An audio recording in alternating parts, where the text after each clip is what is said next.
Je sens que aujourd'hui effectivement l'Église a plus besoin d'unité, surtout avec l'actualité, avec ce qui se passe en ce moment. L'unité pour moi c'est que tous soient un, c'est arriver à trouver dans les différences de l'autre une complémentarité. L'unité, c'est de garder chacun sa propre identité, mais de travailler ensemble à plutôt voir ce qui nous rassemble plutôt que de différences, en prenant compte les différences de chacun, mais de construire quelque chose ensemble.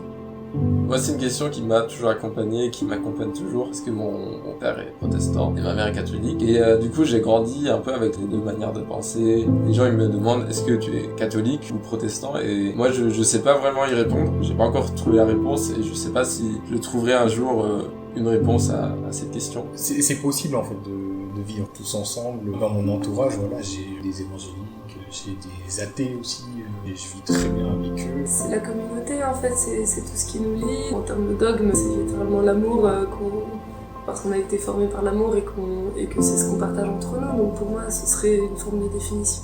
Pour moi, l'unité, c'est pas façon directe d'être un seul. Je trouve qu'il n'y a pas d'intérêt. Pour moi, l'unité, c'est quelqu'un qui respecte l'autre. Je crois que l'unité, c'est on dirait énormément de choses. J'ai pas vraiment de définition. Je crois qu'on le ressent juste, le mot unité. Pour moi, ce qui compte, c'est vivre la fraternité malgré nos différences. Pour avancer, on a besoin de l'autre pour vivre sa foi. On peut pas vivre notre foi dans notre coin. Ça vaut aussi pour nos églises respectives.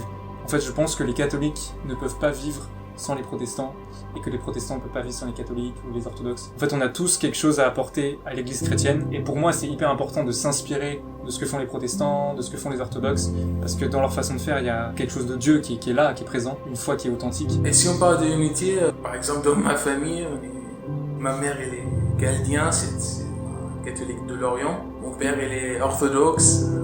Et moi, je suis là avec les chemins neufs. Moi, j'y crois que c'est possible en fait, de vivre ensemble et de ne pas faire en fait, la séparation entre un chrétien catholique, un chrétien orthodoxe, un chrétien évangélique. Pour moi, un corps, c'est pas forcément avoir 15 doigts pareils, c'est avoir un petit doigt, un grand doigt, une jambe un peu plus courte que l'autre, et quand même faire une composition qui soit homogène et globale, et qui s'entende bien, qui s'accorde.